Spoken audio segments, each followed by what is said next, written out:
ಅಶ್ವಿನಿ ನಕ್ಷತ್ರ marriage compatibility ಅಂದ್ರೆ ಅಶ್ವಿನಿ ನಕ್ಷತ್ರದ ಸಾಳವಳಿ ಮತ್ತು ಗುಣಮಿಲನ ಎಂಬ ವಿಚಾರದ ಬಗ್ಗೆ ಮತ್ತು ಅಶ್ವಿನಿ ನಕ್ಷತ್ರದ ಕಿರು ಪರಿಚಯ, ಮದುವೆಗೆ ದ್ವಾದಶ ಕೂಟಗಳು ಯಾಕೆ ಮುಖ್ಯ ಎಂಬ ವಿಚಾರದ ಬಗ್ಗೆ, ಅಶ್ವಿನಿ ನಕ್ಷತ್ರ ಜನಿಸಿದ ಹುಡುಗಿಗೆ ಮದುವೆಗೆ ಹೊಂದಾಣಿಕೆ ಆಗುವ ಟಾಪ್ 6 ಸರಾಸರಿ ಜೋಡಿಗಳ ವಿವರಣದ ಬಗ್ಗೆ ಈ ವಿಡಿಯೋದಲ್ಲಿ ನಾನು ತಿಳಿಸಲಾಗಿದೆ. ಮತ್ತು ಈ ವಿಚಾರವನ್ನು ಹೊರತುಪಡಿಸಿ ಮಿಕ್ಕಿರೋ ಯಾವ ವಿಚಾರಗಳನ್ನು ನಾವು ಗಮನ ಕೊಡಬೇಕೆಂದ ವಿಚಾರದ ಬಗ್ಗೆನೂ ನಾನು ಈ ವಿಡಿಯೋದಲ್ಲಿ ತಿಳಿಸಲಾಗಿದೆ.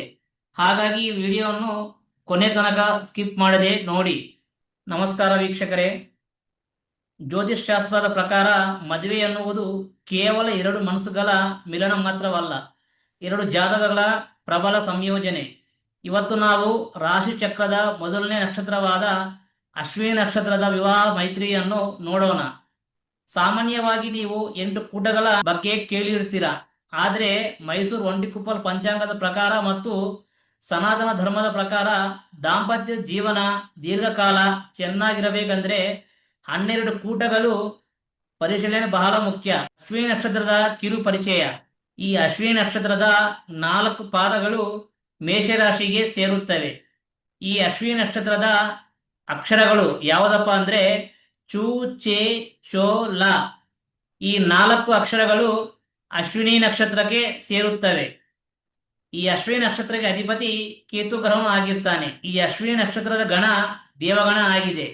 ಈ ಅಶ್ವಿನಿ ನಕ್ಷತ್ರದ ಯೋನಿ ಕುದುರೆ ಆಗಿದೆ. ಈ ಅಶ್ವಿನಿ ನಕ್ಷತ್ರದ ರಜ್ಜು ಪಾದರಜ್ಜು ಆಗಿದೆ. ಈ ಅಶ್ವಿನಿ ನಕ್ಷತ್ರದ ನಾಡಿ ಆದಿನಾಡಿ ಆಗಿದೆ. ಇದು ಈ ಅಶ್ವಿನಿ ನಕ್ಷತ್ರದ ಕಿರು ಪರಿಚಯ. ಈ ಅಶ್ವಿನಿ ನಕ್ಷತ್ರದವರು ಚಟುವಟಿಕೆಯ ಚಿಲುಮೆಗಳು. ಇವರಿಗೆ ಸಾತ್ವಿಕ ಮತ್ತು ಹೊಂದಾಣಿಕೆ ಮಾಡಿಕೊಳ್ಳುವ ಸಂಗಾತಿ ಬೇಕು. ಈ ದ್ವಾದಶ ಕೂಟಗಳು ನೋಡುವುದು ಮದುವೆಗೆ ಯಾಕೆ ಮುಖ್ಯ ಎಂಬ ವಿಚಾರದ ಬಗ್ಗೆ ಈಗ ನಾವು ತಿಳಿಯೋಣ. ನಾವು ಕೇವಲ ಗುಣಗಳನ್ನು ನೋಡುವುದಿಲ್ಲ, ಈ 12 ಅಂಶಗಳನ್ನು ಸಹ ನಾವು ನೋಡಬೇಕಾಗುತ್ತದೆ. ಮೊದಲನೇ ಕೂಟ ದಿನಕೂಟ. ಈ ಕೂಟದಿಂದ ನಾವು ಜೋಡಿಗಳ ಆಯುಷ್ ಮತ್ತು ಆರೋಗ್ಯದ ಬಗ್ಗೆ ತಿಳಿಯಬಹುದು. 2ನೇ ಕೂಟ ಗಣಕೂಟ. ಈ ಕೂಟದಿಂದ ನಾವು ಇಬ್ಬರ ಮನಸ್ಥಿತಿ ಯಾವ ತರ ಇರುತ್ತದೆ ಎಂಬ ವಿಚಾರದ ಬಗ್ಗೆ ನಾವು ತಿಳಿಯಬಹುದು. 3ನೇದು ಮಹೇಂದ್ರ ಕೂಟ. ಸಂತಾನ ಮತ್ತು ವಂಶವೃದ್ಧಿಗೆ ಈ ಕೂಟ ತುಂಬಾನೇ ಮುಖ್ಯ. 4ನೇದು ಸ್ತ್ರೀ ದೀರ್ಘ ಕೂಟ. ಈ ಕೂಟದಿಂದ ನಾವು ದೀರ್ಘ ಸುಮಂಗಲಿ ಯೋಗವನ್ನು ನಾವು ನೋಡಬಹುದು. 5ನೇ ಕೂಟ ಯೋನಿ ಕೂಟ. ಇದು ಜೋಡಿಗಳ ದೈಹಿಕ ಸುಖ ಮತ್ತು ಹೊಂದಾಣಿಕೆ ಬಗ್ಗೆ ಹೇಳುತ್ತದೆ. 6ನೇ ಕೂಟ ರಾಶಿ ಕೂಟ. ಇದು ವಂಶದ ಏಳಿಗೆ ಬಗ್ಗೆ ಹೇಳುತ್ತದೆ. 7ನೇದು ರಾಷ್ಟ್ರಾಧಿಪತಿ ಕೂಟ. ಇದು ಜೋಡಿ ಸಂತೋಷವಾಗಿ ಇರ್ತಾರಾ ಇಲ್ಲವಾ ಎಂಬ ವಿಚಾರದ ಬಗ್ಗೆ ಹೇಳುತ್ತದೆ. 8ನೇದು ವಶ್ಯಕೂಟ. ಇದು ಪರಸ್ಪರ ಇಬ್ಬರ ಆಕರ್ಷಣೆ ಬಗ್ಗೆ ಹೇಳುತ್ತದೆ. 9ನೇದು ರಜ್ಜುಕೂಟ. ಮಾಂಗಲ್ಯ ಭಾಗ್ಯಕ್ಕೆ ಅತ್ಯಂತ ಮುಖ್ಯ. 10ನೇದು ವೇದಾಕೂಟ. ಇದು ಸಂಕಷ್ಟಗಳ ನಿವಾರಣೆಗೆ ಬಹಳನೇ ಮುಖ್ಯ. 11ನೇದು ಮುಖ್ಯವಾದ ಕೂಟ ನಾಡಿಕೂಟ. ಈ ಕೂಟವನ್ನು ನಾವು ಆರೋಗ್ಯ ಮತ್ತು ರಕ್ತ ಸಂಬಂಧಿತ ದೋಷ ನಿವಾರಣೆಗೆ ನೋಡಬೇಕಾಗುತ್ತದೆ. 12ನೇ ಕೂಟ ಆದ ವರ್ಣಕೂಟ. ಇದು ಒಬ್ಬರೊಬ್ಬರ ಜೋಡಿ ಬಗ್ಗೆ ಯಾವ ತರ ಇರುತ್ತದೆ ಎಂಬ ವಿಚಾರದ ಬಗ್ಗೆ ತಿಳಿಸುತ್ತದೆ ಮತ್ತು ಸ್ವಭಾವವನ್ನು ಸಹ ನಾವು ಇದರಿಂದ ನೋಡಬಹುದು. ಇದು ಈ ದ್ವಾದಶ ಕೂಟಗಳ ಕಿರು ಪರಿಚಯ ಮತ್ತು ಮಹತ್ವ. ಈಗ ನಾವು ಈ ಅಶ್ವಿನಿ ನಕ್ಷತ್ರ ಜನಿಸಿದ ಹುಡುಗಿಗೆ ಸರಾಸರಿ ಅಂದ್ರೆ ಸಾಮಾನ್ಯ ಫಲ ನೀಡುವ ನಕ್ಷತ್ರಗಳು ಯಾವುದು ಎಂಬ ವಿಚಾರದ ಬಗ್ಗೆ ತಿಳಿಯೋಣ. ಇದರಲ್ಲಿ ಟಾಪ್ 6 ಜೋಡಿಗಳು ಯಾವುದು ಎಂಬ ವಿಚಾರದ ಬಗ್ಗೆ ತಿಳಿಯೋಣ.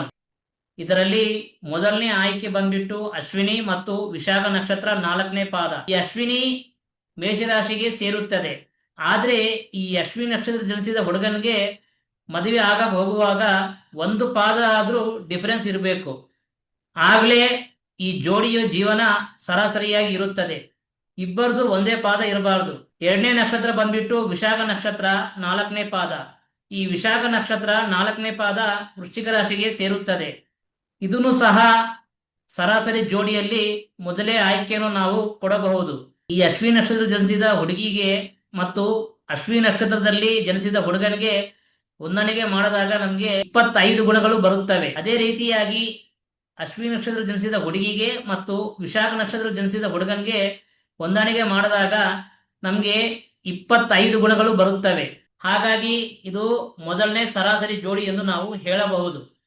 ಎರಡನೇ ಮುಖ್ಯ ಸರಾಸರಿ ಜೋಡಿ ಯಾವುದಪ್ಪ ಅಂತ ಹೇಳಿದ್ರೆ, ಈ ಅಶ್ವಿನಿ ನಕ್ಷತ್ರ ಜನಿಸಿದ ಹುಡುಗಿಗೆ ಮತ್ತು ವಿಶಾಖ ನಕ್ಷತ್ರ 1, 2, 3 ಪಾದಗಳಲ್ಲಿ ಜನಿಸಿದ ಹುಡುಗನಿಗೆ ಹೊಂದಾಣಿಕೆ ಮಾಡಿದಾಗ ನಮಗೆ 22 ಗುಣಗಳು ಬರುತ್ತವೆ. ಇದನ್ನು ಸಹ ಒಳ್ಳೆ ಜೋಡಿ ಎಂದು ನಾವು ಹೇಳಬಹುದು.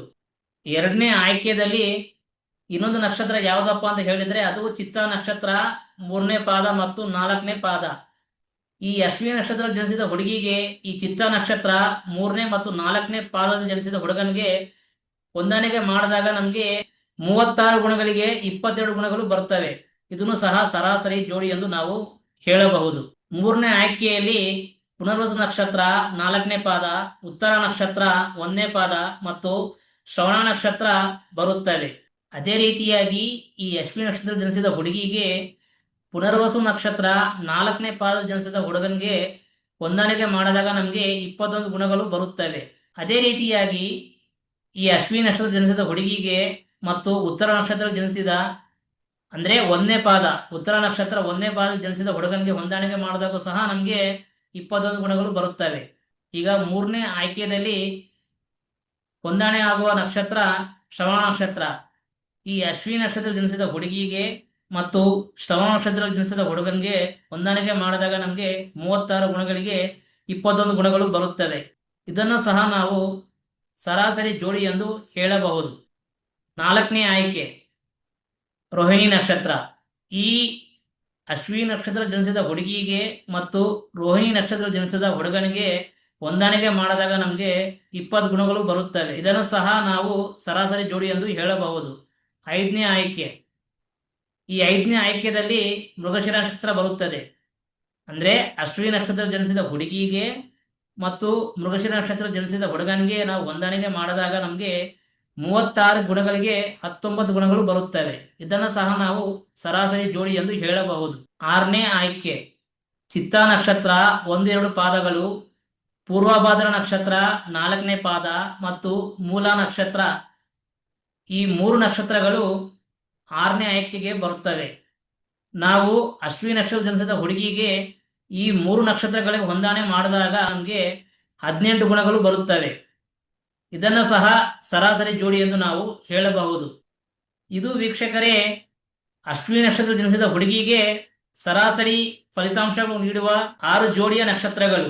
ಇದನ್ನು ಹೊರತುಪಡಿಸಿ ಇಬ್ಬರು ಜಾತಕದ ಲಗ್ನ ಹೊಂದಾಣಿಕೆ ಆಗ್ತಾ ಇದೆಯಾ, ಎರಡನೇದು ಬಂದ್ಬಿಟ್ಟು ಇಬ್ಬರ ನಡುವೆ ರಜ್ಜು ದೋಷ ಏನಾದರೂ ಇದೆಯಾ ಇಲ್ವಾ, ನಾಡಿ ದೋಷ ಏನಾದರೂ ಇದೆಯಾ ಇಲ್ವಾ, ಕುಜ ದೋಷ ಏನಾದರೂ ಇದೆಯಾ ಇಲ್ವಾ, ಮತ್ತು ಸರ್ಪದೋಷ ಏನಾದರೂ ಇದೆಯಾ ಇಲ್ವಾ, ಮತ್ತು ಈ ಇಬ್ಬರು ಜೋಡಿಗಳ ದಶೆಗಳು ಯಾವುದು ನಡೀತಾ ಇದೆ, ಅಂದ್ರೆ ಶತ್ರು ದಶೆ ಕೊಡುವ ದಶೆಗಳು ಏನಾದರೂ ನಡೀತಾ ಇದ್ರೆ, ಆದ್ರೆ ಮುಂದೆ ಬರುವಾಗಿದ್ರೆ ಇದನ್ನು ಮದುವೆ ಮಾಡಕ್ಕೆ ಯೋಗ್ಯವಲ್ಲ ಎಂದು ನಾವು ಹೇಳಬಹುದು. ಹಾಗಾಗಿ ನೀವು ಬರೀ ಗುಣಗಳನ್ನು ಮಾತ್ರ ನೋಡಿಕೊಂಡು ಮದುವೆಯನ್ನು ಮಾಡ್ಕೊಳ್ಳೋದು ಉತ್ತಮ ಅಲ್ಲ ಅಂತ ಹೇಳಿಬಿಟ್ಟು ನಾನು ನಿಮ್ಗೆ ಹೇಳ್ತಾ ಇದ್ದೀನಿ. ತಪ್ಪದೇ ಲೈಕ್ ಮಾಡಿ ಮತ್ತು ಸಬ್ಸ್ಕ್ರೈಬ್ ಮಾಡಿ ಮತ್ತು ನನ್ನ ಈ ವಿಡಿಯೋನ ನಿಮ್ಮ ಬಂಧು ಮಿತ್ರರಿಗೆ ಶೇರ್ ಮಾಡಿ ಅಂತ ಹೇಳ್ತಾ ಮುಕ್ತಾಯ ಮಾಡ್ತಾ ಇದ್ದೀನಿ. ನಮಸ್ಕಾರ.